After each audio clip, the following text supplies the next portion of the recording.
Good evening to Madam Naratika and to our fellow friends. We are from Group 9 and today we're going to present about newspaper industry in Malaysia. But before that, I'm going to present my members and also myself. My name is Charlotte and also my members are Kalista Iris, Madeline Nabunga, Yvonne, and Kelly Liz. So next slide. To begin with, we will talk about the introduction. The Government Gazette was Malaya's first English language newspaper, but in 1st March 1806, it was renamed as the Prince Walls of Islands Gazette or PWIG, the newspaper which was written by A.B. Bond and was published in Penang. It was also belonged to British East India Company and it was aimed to the colonialists and immigrants. But for Malay, first language newspaper is called as Jawi Peranakan, which appeared in 1876. It was in demand of the growing of information from the locals. And also, other than that, there's also of Al-Imam, which is at the bottom with the Jawi writing, and also Utusan Melayu and Lembaga Melayu.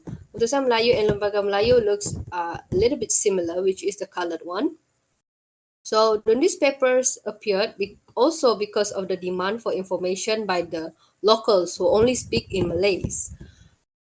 After the Malaysia's independence, Utusan Melayu was made a wholly owned affiliate of UMNO and became the major political party of the organization.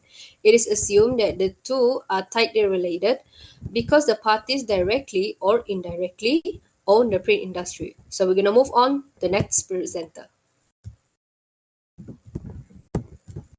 And now I want to present about how was the media industry in 1990, 2000, 2010, and 2020.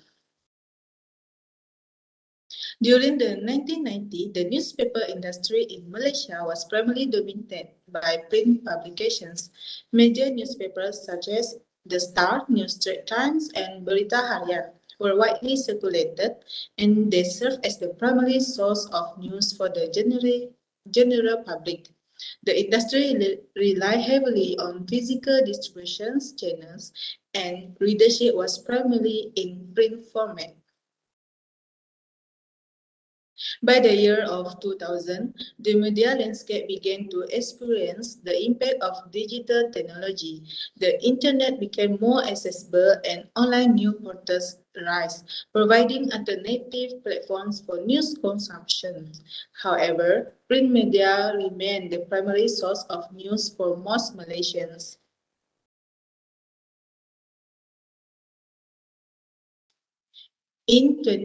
In 2010, the rise of social media platforms such as Facebook and Twitter began to impact the media landscape in Malaysia. Newspapers started to face increasing competitions from online news and citizen journalism platforms.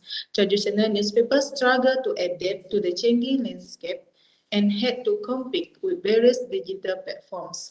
Many publications started offering online versions to keep up with evolving reader preferences. The newspaper industry in Malaysia faced serious challenges in 2020 due to the COVID-19 pandemic. Print circulations declined as movement restrictions and economic uncertainties impact the distributions of advertising revenues. Online news consumption rise with readers relying heavily on digital platforms for real-time updates. Newspaper accelerated their digital strategies, focusing on subscription models, personalized contents, and manipulating data analytics to understand reader preference. And next, I pass to the next presenter.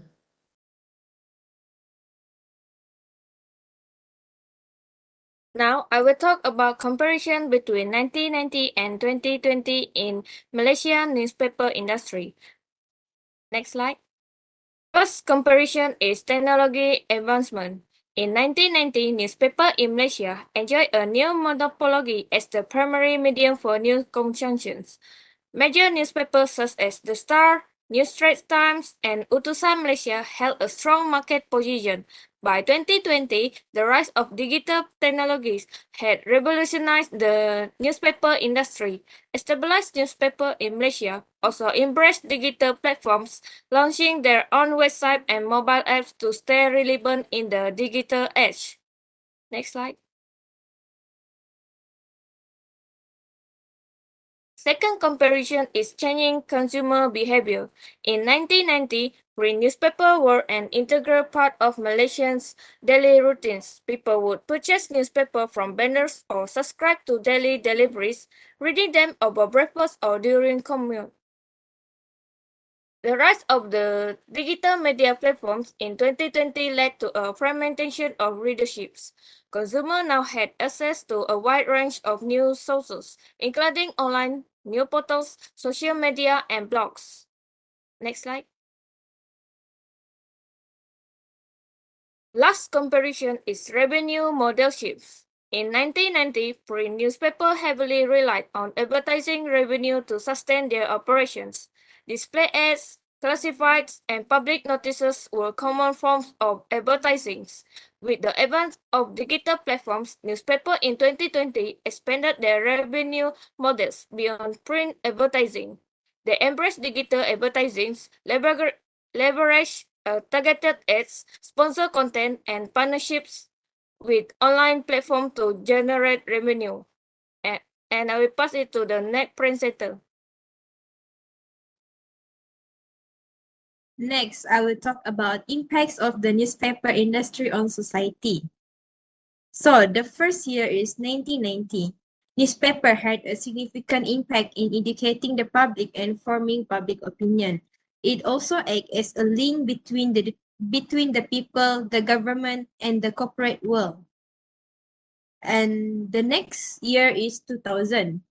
Newspaper Malaysians now have access to a wider variety of news sources and viewpoints because to the development of online news portals. And it also has raised questions about its veracity and authenticity. And the next year is 2010. There are both positive and negative impacts on society.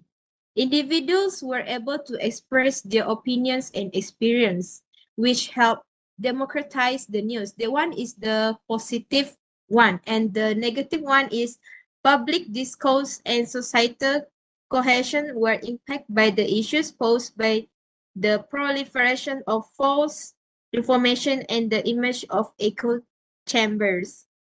And the last year is 2020. Newspaper improve accessibility to news and many points of views, and media literacy and the capacity to choose trustworthy information have become more difficult as a result of the rise of misinformation and echo chambers. Next, I will pass to the next presenter. Okay, so for the timeline, we're going to start with 1990. 1990 is the beginning of digitalization. I'm sorry. So from this year, newspaper is still popular, especially among the Malay and Chinese locals.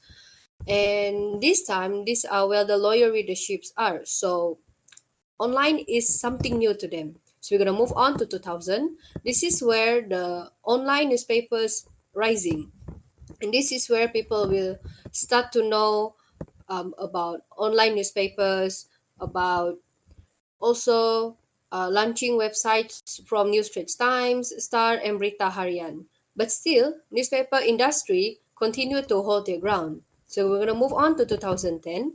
This is where online newspapers gain their popularity because of the advancement of technology like mobile devices and also smartphones, and also from the social media platforms like Facebook and Twitter. And it is also because it is presentable and user friendly, which will make the users are easy to access it anytime or anywhere. So last but not least is on 2020, the COVID-19 caused people to stay at home and having a movement control orders. So people have to rely on online all the time. And during that time, online newspapers are rising so highly and growing, and that's the reason why newspapers are having their downfall by from the author of April 2020. That's all from me. We're gonna pass to the next presenter.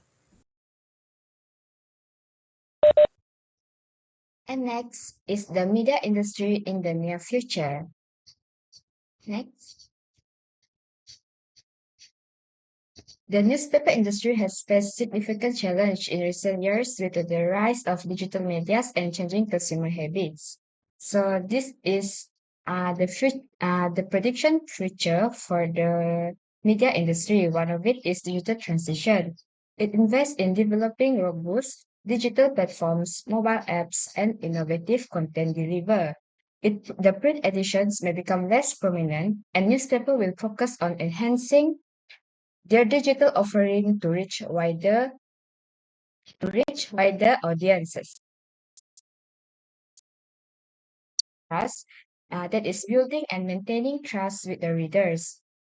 In the era of misinformation, newspaper will emphasize their commitment to trust, accuracy, and quality journalism, fact-checking processes, transparency in reporting, and building strong relationships with readers will be vital to maintain credibility in a crowded media landscape. So the next is subscription models. Increasing adopt subscription models for the digital content because the newspaper industry will continue to adopt sustainable practices to reduce environmental impacts.